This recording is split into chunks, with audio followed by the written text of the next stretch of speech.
White vinegar দিয়ে মুহূর্তের মধ্যে দাগ পড়ে যাওয়া, কালচে হয়ে যাওয়া বাথরুমের টাইলস সাদা দপদপে করে ফেলতে পারবে। খুবই দারুণ ও চমৎকারভাবে পরিষ্কার করে ফেলবে এই ভিনেগার আপনার ঘরের দাগ পড়ে যাওয়া, কালো হয়ে যাওয়া টাইলস। কিভাবে সম্ভব, কিভাবে কি বিস্তারিত জানতে হলে কিন্তু অবশ্যই সম্পূর্ণ ভিডিওটা শেষ পর্যন্ত থাকতে হবে। তো চলুন শুরু করি। আসসালামু আলাইকুম রহমতুল্লাহ, স্বাগতম সবাইকে তামান্না ডেইলি ব্লগ চ্যানেলের আরও একটি নতুন ভিডিওতে।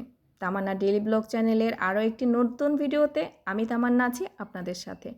আরও একটি নতুন আকর্ষণীয় ভিডিও নিয়ে আপনাদের জন্য হাজির হয়ে গিয়েছি। আর আজকের ভিডিওটা আশা করি আপনাদের অনেক বেশি কাজে আসবে, কারণ এই সমস্যাটাতে কম বেশি আমরা সকলেই পড়ে থাকি। আর হ্যাঁ, ভিডিওটি শুরু করার আগে শুরুতেই বলে নিই, আপনি যদি তামান্না ডেইলি ব্লগ চ্যানেলে আজকে নতুন হয়ে থাকেন, এখানে নতুন হয়ে থাকেন, অবশ্যই চ্যানেলটি সাবস্ক্রাইব করে চ্যানেলের পাশে থাকা বেল আইকনে চাপ দিয়ে নোটিফিকেশন অন করে রাখতে ভুলে যাবেন না। সম্মানিত দর্শক, বাথরুমের টাইলসগুলো কিন্তু তুলনামূলক খুব অল্প সময়ের মধ্যে নোংরা হয়ে যায়। এমনকি কিচেনের টাইলসগুলোও দেখা যায় অনেক সময় রান্নাবাড়া যেহেতু করা হয় তুলনামূলক অনেক অল্প সময়ের মধ্যে এতটা নোংরা হয়ে যায় যেটা বলার বাইরে। আর টাইলসের মধ্যে কিন্তু একটু ময়লা পড়লেই, একটু দাগ পড়লেই অনেকটা খারাপ দেখায়।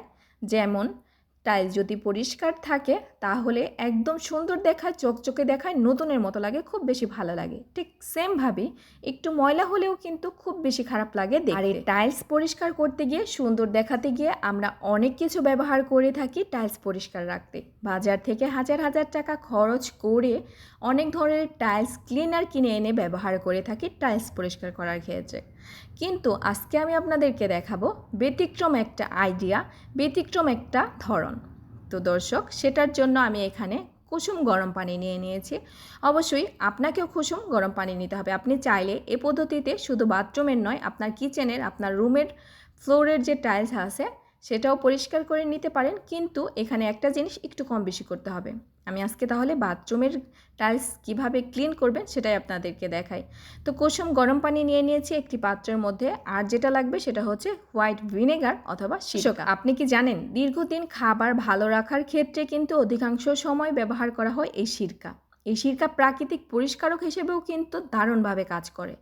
তো আজকে আমি হচ্ছে এই সিরকার আরও একটা ব্যবহার দেখাবো। এর আগেও কিন্তু পাতিলায় যে দাগ পড়ে যায় সেটা পরিষ্কার করতে হয় কিভাবে, সিরকা দিয়ে কিভাবে খুব সহজে পরিষ্কার করে নেওয়া যায়, এরকম একটা ভিডিও আমার চ্যানেলে দেওয়া আছে, আপনারা চাইলে দেখতে পারেন।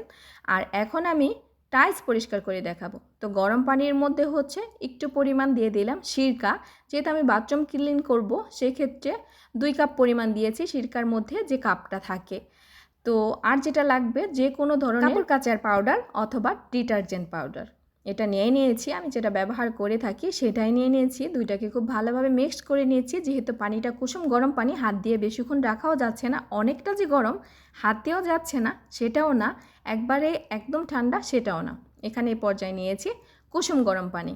আর আপনারা যদি বাথরুমের টাইলস পরিষ্কার না করে কিচেনের টাইলস অথবা রুমের টাইলস পরিষ্কার করতে যান তাহলে এই ক্ষেত্রে এই যে ডিটারজেন্ট পাউডারটা আছে, এই পাউডার অনেক কম দিবেন, সীমিত পরিমাণ দিবেন, কারণ অনেক সময় পিছলা খেয়ে পড়ে যেতে পারেন, পিছিল হয়ে যেতে পারে। তো এই পাউডারের পরিমাণটা কম বেশি করে দিবেন। এই পর্যায়ে আমি আরও যেটা ব্যবহার করছি সেটা হচ্ছে কাপড়ের শপিং ব্যাগ, যেটা আমরা শপিং করতে গেলেই দিয়ে থাকি। আমি এটা দিয়ে কিন্তু টাইলস পরিষ্কার করি, বাথরুমের খুব সুন্দরভাবে পরিষ্কার হয়।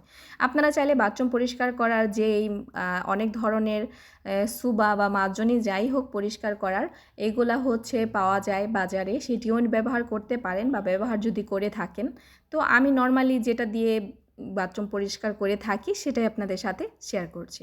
তো এটা হচ্ছে ওই পানির মধ্যে একটু ডুবিয়ে নিয়েছি। ডুবিয়ে নিয়ে দেখুন, এটা দিয়ে হালকা একটু আলতো হাতে কিন্তু ডলা দিচ্ছি। হালকা একটু আলতো হাতে ডলা দেওয়া মাত্রই কিন্তু ময়লাগুলো দেখুন কি সুন্দরভাবে কিভাবে উঠে যাচ্ছে। সবচাইতে বড় আরও একটা কথা, সেটা হচ্ছে এইভাবে সিরকা দিয়ে যদি আপনি আপনার বাথরুমের টাইলসগুলোকে ক্লিন করে থাকেন তাহলে দীর্ঘদিন পর্যন্ত কিন্তু অনেকটা সুন্দর থাকে, পরিষ্কার থাকে, সহজে আর ময়লা ধরে না। আমি জাস্ট এটা দিয়ে এই ব্যাগটার সাহায্যে আমি একটু সম্পূর্ণ বাথরুমের মধ্যে এটা মাখিয়ে নিচ্ছি। যদি চান তাহলে যে কোনো ঝাড়ু বা অনেকে ঝাড়ু ব্যবহার করে থাকে বাথরুম ক্লিন করার ক্ষেত্রে, সেটা দিয়ে এভাবে আলতো করে একটু মাখিয়ে রাখতে পারেন।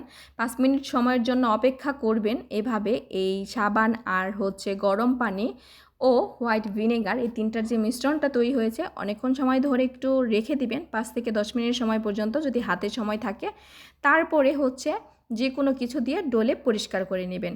এই যে ভিতর সাইডে ময়লাগুলা পড়েছে টাইলসের মধ্যে, যেহেতু আমার এই বাথরুমের টাইলস অনেক বছর হয়ে গেছে, অনেক পুরনো হয়ে গেছে, তারপরেও মাশাআল্লাহ পরিচর্যার জন্য মানে সুন্দরভাবে এটাকে পরিষ্কার রাখার জন্য আমি যে পরিমাণ পরিশ্রম করি, তো এর জন্য হচ্ছে এতটা সুন্দর রয়েছে। কারণ এই বাথরুমের সাথে আমার বাসার আরও বাথরুমগুলো যে একসাথে করেছি সেগুলো কিন্তু হাল বেহাল হয়ে গিয়েছে। যাই হোক, তো এই যে যেখানে ময়লা আছে এটা আপনি ব্রাশ দিয়েও ডলে ঘষে নিতে পারেন।